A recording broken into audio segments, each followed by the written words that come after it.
My name is Ferguson Vaghi. I am the project coordinator for Kolombangara Island Biodiversity Conservation Association. No, KIBCA is not about land tenureship.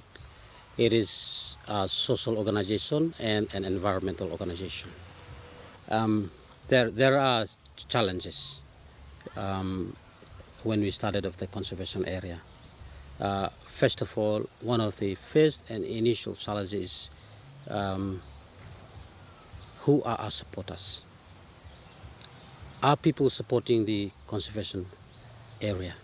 Do they understand us and the reason for having this conservation area?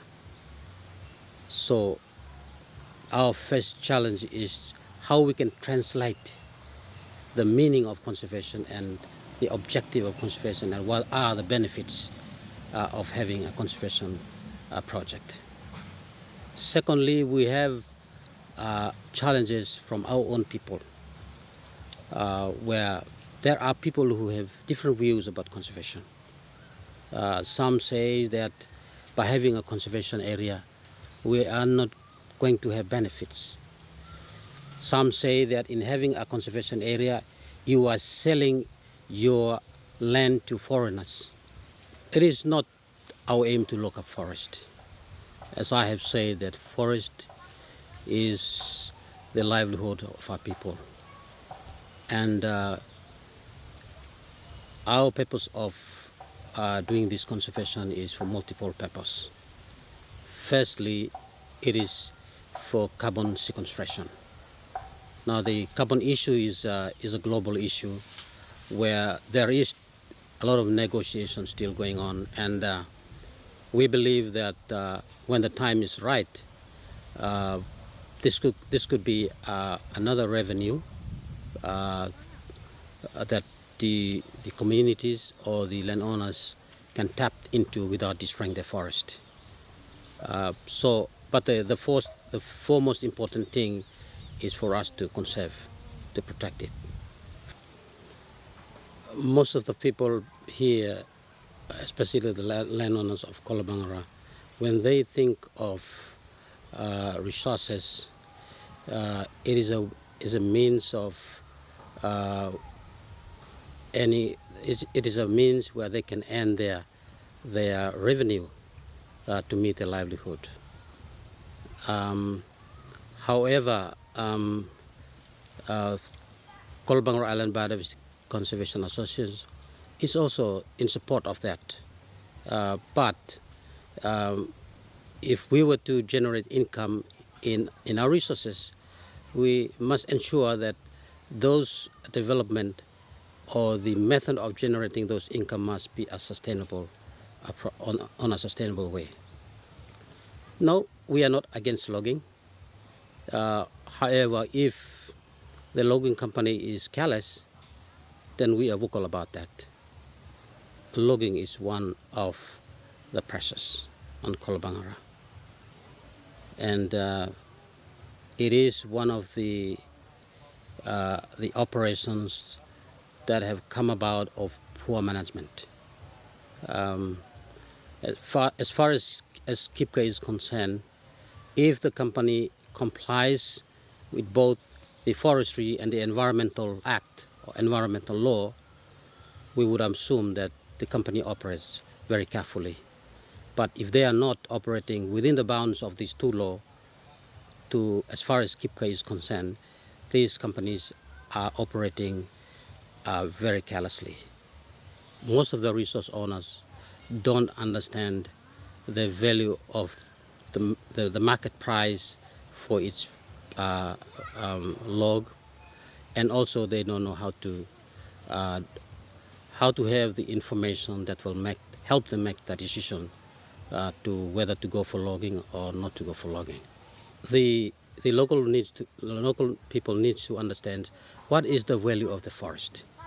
What are the value of the forest in terms of monetary term? And a lot of logging companies who are operating on Solomon Islands, they negotiate with landowner without actually showing them what the financial revenue, what are the financial revenue that will be derived from their forest. So the approach which KIBCA would recommend to the resource owner is for them to ask the company who's negotiating with the landowners to do inventory. And that from that inventory data, the company should work with the resource owners, or maybe somehow the resource owners are given the opportunity to know about those survey results, and they can given the opportunity to calculate the estimated value of the forest. Because in Solomon Islands, the approximate arrangement in any logging operation is 60/40.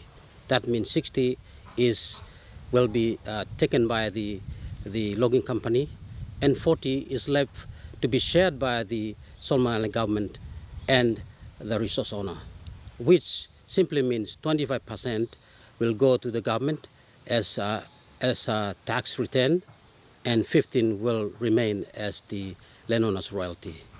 So in that context, it is very, very easy for us to make an assumption in supplying inventory information to ensure that we can calculate the value of the forest before and then present it to the table of the landowners so that they can be informed as to how much approximate value of the forest they can get from the forest before they make a decision to say yes or no.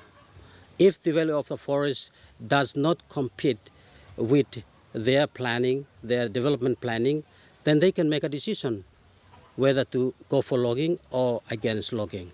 So these informations are the foremost very important information the landowners need to have before they make decision, the right decision to go for logging or not to go for logging. I think Livelihood project is a tangible way of demonstrating the benefit of conservation. Whilst we talked about other services in forestry, that is okay. Forest conservation like tourism and water bottling or carbon credit or whatever. But in addition to that, we must devise a function within the conservation area that deals with the livelihood project, and that is alternative from conserving their forest, such as raising up honey projects, agriculture, and all these things that will help them become financially independent. So when they become financially independent, they won't resort to logging, and they will still uphold the conservation area. Our plan is to first of all go to the community and identify their needs.